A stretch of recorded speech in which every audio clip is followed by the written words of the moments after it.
Vile natakikana saa hii Matiang'i yakiguswa, jamii nasema no, don't touch that man. That is our leader. If we do not arrest this man is a man who has lost his soul and he wants to take this country to the precipice so that people can fight, Mr. Speaker. Hiya guys, welcome back to our YouTube channel. Guys, Raila Amolo Odinga is telling us that Rigathi Gachagua needs to be arrested immediately. Because now guys, nimekuambia kwamba huyu Rigathi Gachagua anakosesha William Ruto usingizi usiku na mchana. Even wakati ambapo William Ruto anaendelea na shughuli zake za kisiku, William Ruto, kumbuka, hana amani ndani ya moyo wake. Tukubaliane kwanza saa hii.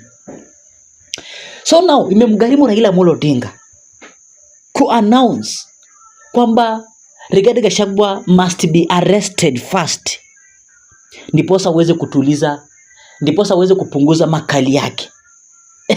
Because now tangia Rigathi Gachagua aweze kuwa impeached, amekuwa akishambuliwa na serikali ya William Ruto, especially goons wa serikali wamekuwa kimshambulia Rigathi Gachagua, and Rigathi Gachagua hajawahi even a single day kuwa arrested. Unaona watu wangu, wamejaribu Rigathi Gachagua severally, but mtu amekuwa arrested ni nani? Ni Governor Natembeya. Unaona watu wangu, so mambo yamechemuka completely. Raila Odinga ameingilia katikati. And guys, nilikuambia kwamba if you want to listen to Uhuru Muigai Kenyatta's secrets against William Samoei Arap Ruto, unafaa unasikia Jeremiah Kioni.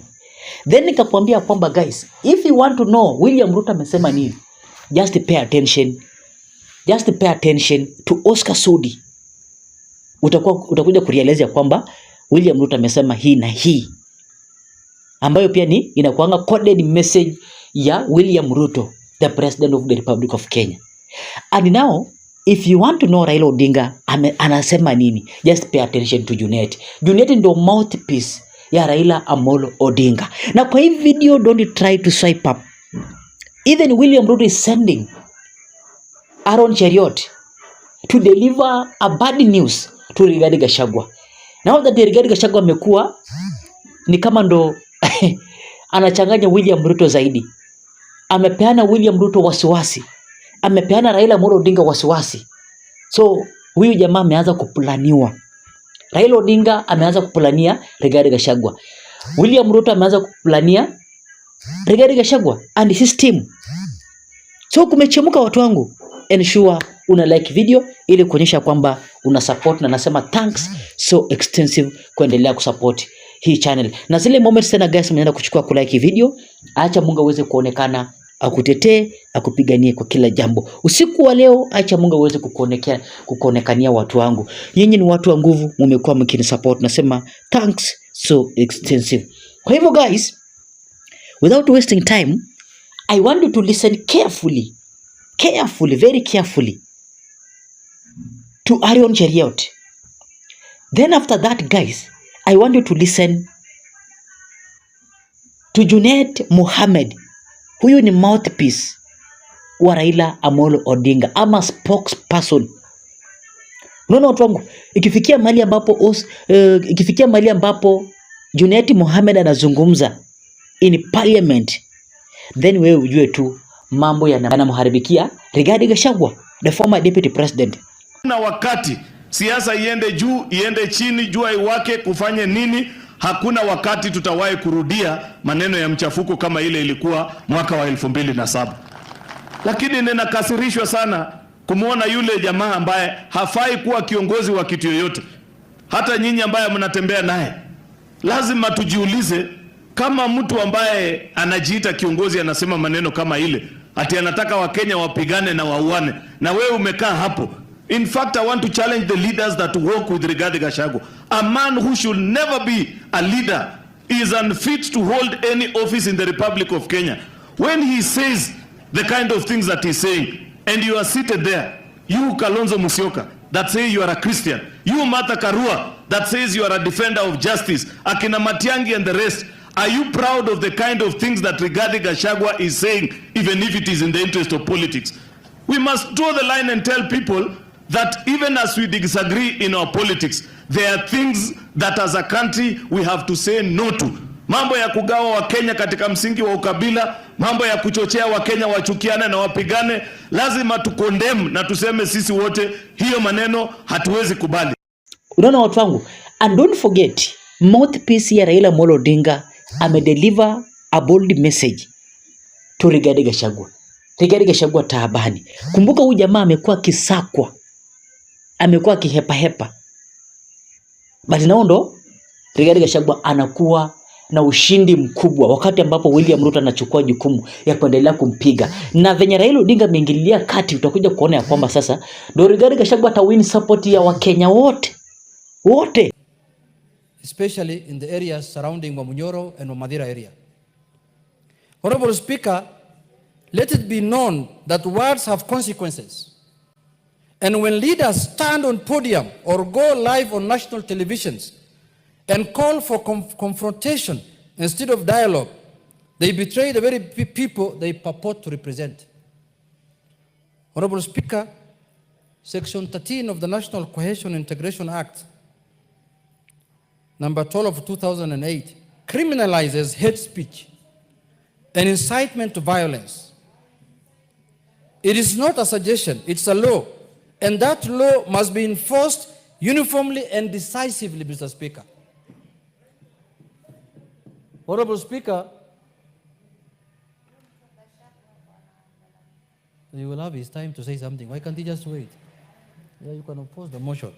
Honorable Speaker, we recall the sorrow, the 2007-2008 post-election violence, which over 1,000 lives were lost and more than 600,000 people displaced. We vowed never again, but never again must be more than a slogan. It must be a commitment upheld by this House and its members. Honorable Speaker, let me be clear. We do not oppose peaceful protest. We do not silence legitimate dissent, but we will not condone the mobilization of youth into mobs, the stoking of ethnic division, or the incitement of citizens to turn against each other. Kenya is greater than any political contest or individual's ego. Mr. Speaker, I call this House to condemn in the strongest terms any form of political incitement, violence, displacement of people, and hate speech. But having said, Mr. Speaker, that, Mr. Speaker, it is very sad. It is a very sad thing to have somebody who has served as a former deputy president of this country to incite people to violence. But Mr. Speaker, I am very happy also because this House, in its own wisdom, impeached him. Now it is coming very clear to the people the kind of person we impeached and the reasons why we impeached.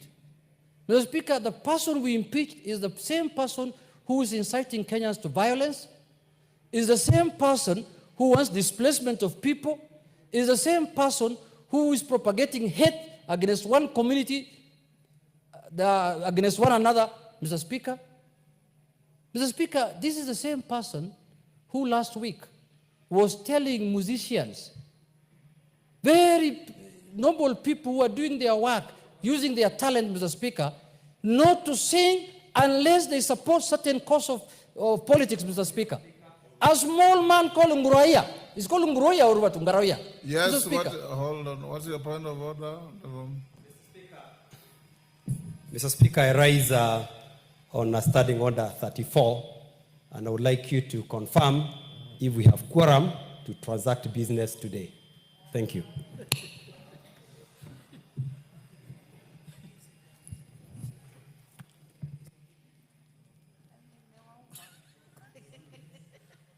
Honorable member, your point of order is invalid to the extent that you have quoted a wrong standing order. Go on.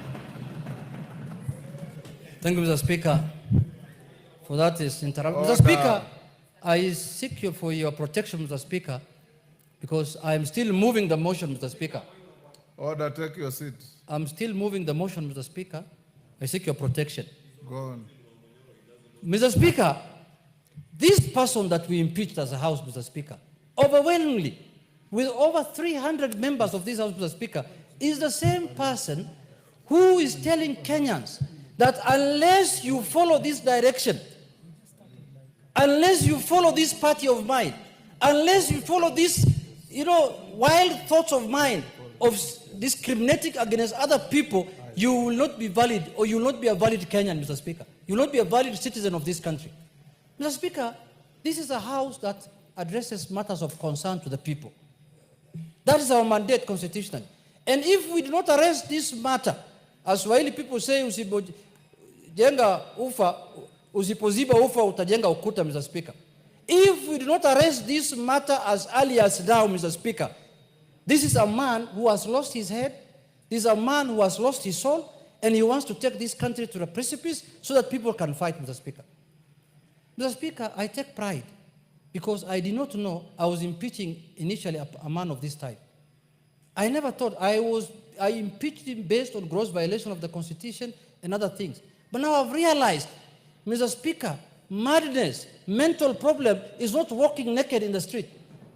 You could be dressed in your suit, Mr. Speaker, with a tie, but you're a madman, Mr. Speaker.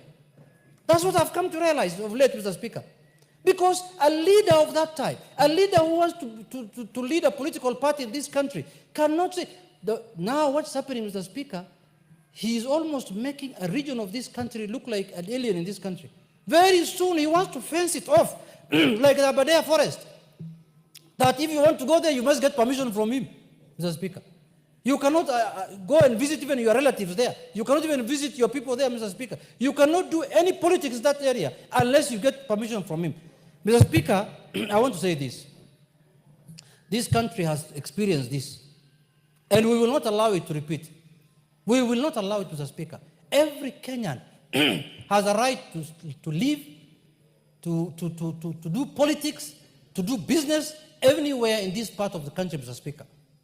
Whether you are in Migori, Kakamega, Busia, Nyeri, Muranga, Embu, that other place, Kilifi, anywhere you want to do anything in this country, there is freedom and guaranteed by the Constitution. So, Mr. Speaker, the other day, we have constitutional commissions that we have given ourselves in this country, like the NCIC, the National Cohesion.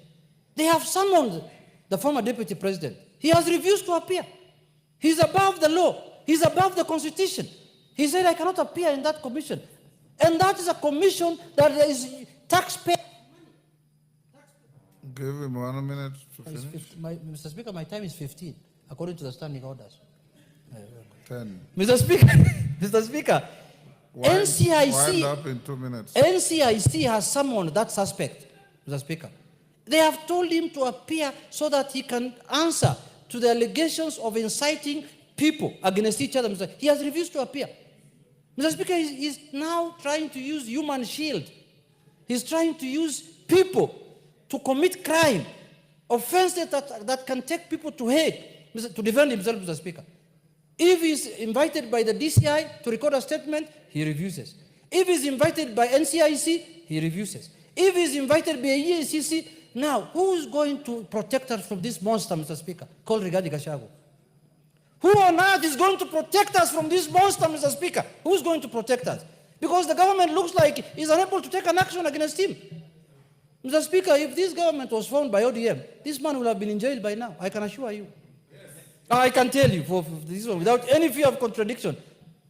Mr. Speaker, I want to ask Kenyans not to listen to insightful people, not to listen to people who want to divide them according to their tribes, not to listen to people who have formed regional, tribal, ethnic political parties, Mr. Speaker.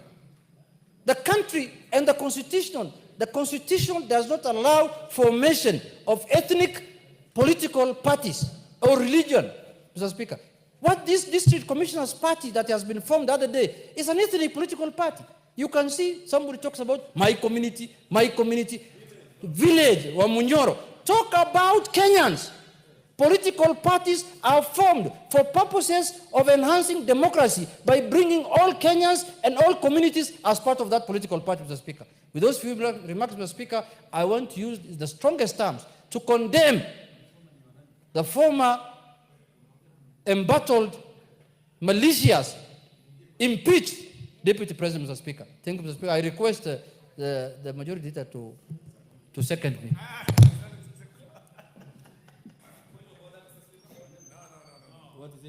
Yes, Gogoyo. So niambie jamii ya Wabugusi, ndio Matiang'i apate acceptance nationally. You must convince us ya kwamba ndio kiongozi ambaye amekubalika, na hakuna mtu anamtupia mawe, hakuna mtu anamtukana, hakuna mtu anamuonesha kidole. Then we are sure ya kwamba huyu ako na backing ya the community to come to the national table ya kitaifa kuongea mambo ya hiyo jamii na kunegotiate on their behalf. Ndio nitaelewa hii wakisi whether they are serious or not ya kwamba huyu Matiang'i ndio kiongozi wao. Na pia ni wapime kabisa kama wameamua. Mbona unatuamini? Mbona unatushuku? Unajua Kikwetu wanasema mtu ambaye ameumwa na nyoka nyeusi hata akiona nyungu anakimbia. Mimi nashuku kwa sababu nimeona Arati pale akisema Matiang'i ndio kiongozi wetu. 3 days after nimeona kusema ati Matiang'i arudi kwa Raila. Lakini Arati alisema lakini kwa chama na wale wamsaidie sababu hata sasa sio chama ndio mmekuwa. Si mmepata hasara, mmepata nini hapo kwa ODM?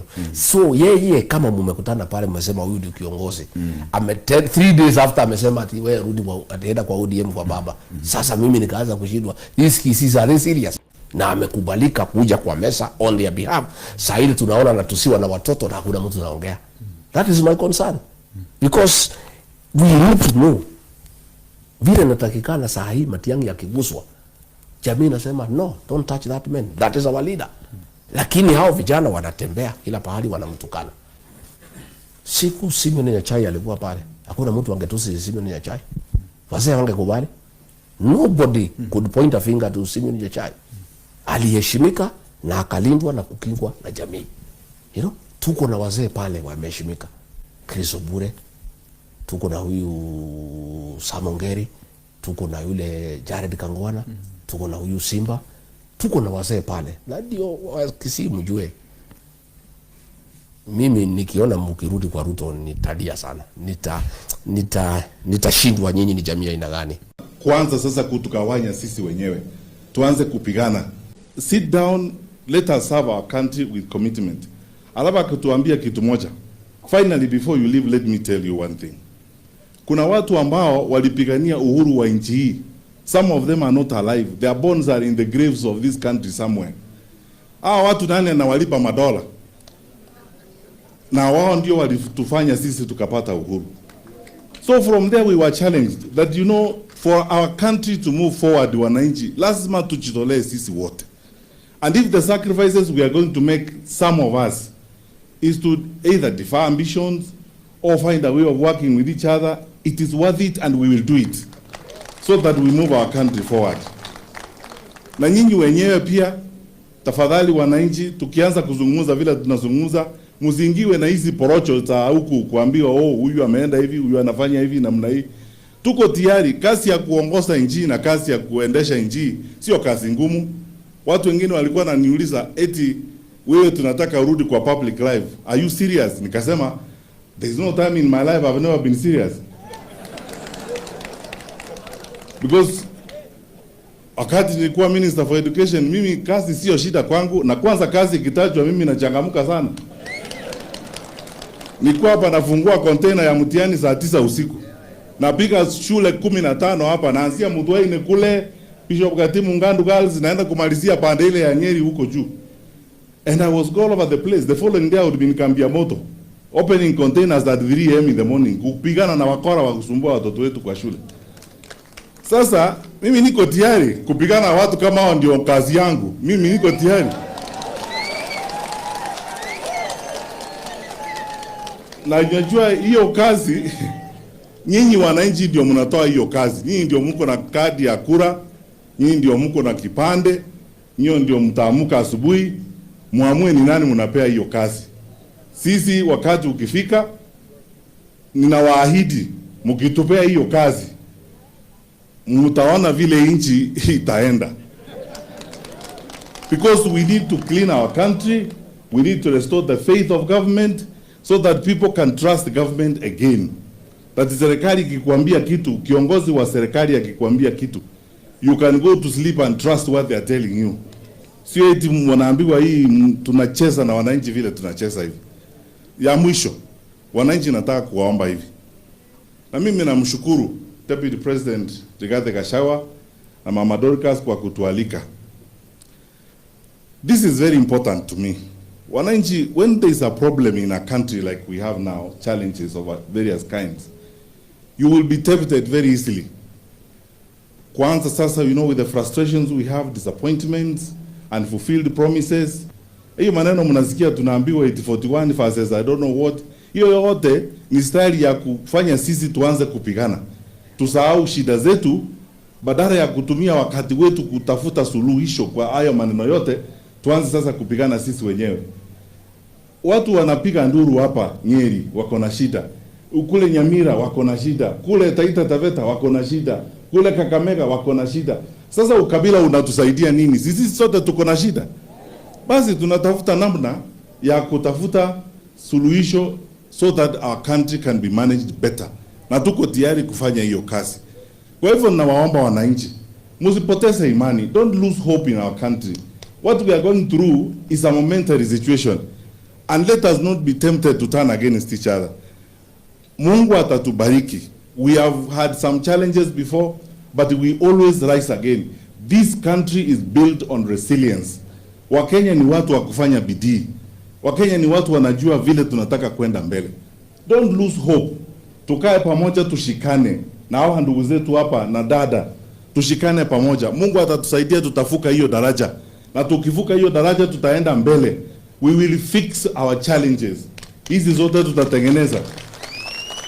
So that we fix our education system properly, so that watu wawe na imani kwa elimu yetu. We fix our systems. Hata kama hii ni mambo ya afya, we will find solutions to our challenges together. So that huu muda kidogo tuko na shida hapa na pale, let us not turn against each other. Hii vile tunaambiwa hii maneno ni kabila hii, ni hawa ndio wanataka kuleta shida, ni kabila hii inataka kuleta shida. Hakuna kabila inataka kuleta shida dunia hii. Makabila ni mawili. Wale sisi ambao tunataka maendeleo kwenda mbele, na kabila ingine ya wale ambao hawataki maendeleo wanatusumbua. Na mimi nafikiri sisi sote tuko kwa kabila moja ile ambayo inataka tuendelee mbele vizuri, ama namna gani?